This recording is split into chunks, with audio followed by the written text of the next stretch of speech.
രൂപയ്ക്ക് കൊച്ചി പോലൊരു മെട്രോ സിറ്റിയിൽ നമുക്ക് ഒരു ദിവസം സർവൈവ് ചെയ്യാൻ പറ്റുമോ? വാ നോക്കാം.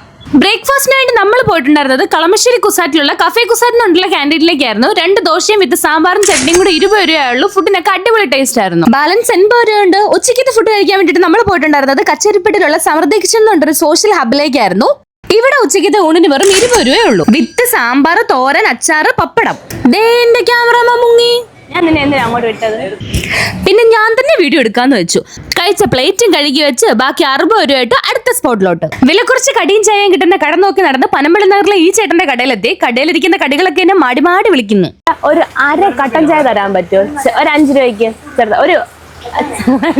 അങ്ങനെ ചേട്ടന്റെ കയ്യും കാലും പിടിച്ച് 8 രൂപ കടിയും 5 രൂപ കട്ടനുമായിട്ട് നമ്മൾ ഈവനിങ് സ്നാക്സും സെറ്റാക്കി. അങ്ങനെ തിരിച്ചു വരുമ്പോ മമ്മൂക്കാന്റെ വണ്ടി. ഞങ്ങൾ കുറച്ചു നേരം പുറകെ പോയെങ്കിലും പക്ഷേ വണ്ടിയിൽ മമ്മൂക്ക ഉണ്ടായിരുന്നില്ല. ചേസ് ചെയ്ത് ക്ഷീണിച്ചു. ക്ഷീണം മാറ്റാൻ വേണ്ടിട്ട് ഒരു ജ്യൂസ് കുടിക്കാന്ന് വെച്ചു. നേരെ പോയത് മഞ്ഞുമലിലുള്ള ഈ ഇക്കാന്റെ കടയിലേക്കാണ്. ഇവിടുത്തെ സ്പെഷ്യാലിറ്റി എന്ന് പറയുന്നത് ജ്യൂസിനെല്ലാം വെറും 10 രൂപയുള്ളൂ. ഇനിയിപ്പോ നമുക്ക് ഡിന്നർ കഴിക്കണം.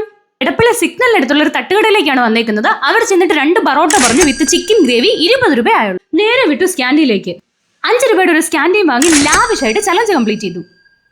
എനിക്ക് ഇത്രയും രൂപ സേവ് ചെയ്യാൻ പറ്റിയോണ്ട് റോഡിലെ പാവപ്പെട്ട ചേച്ചിമാർക്കും ചേട്ടന്മാർക്കും കുഞ്ഞുങ്ങൾക്കും ഒക്കെ ഫുഡ് വാങ്ങി കൊടുക്കാന്ന് വെച്ചു. അപ്പൊ ഇത്രേ ഉള്ളൂ. ബൈ.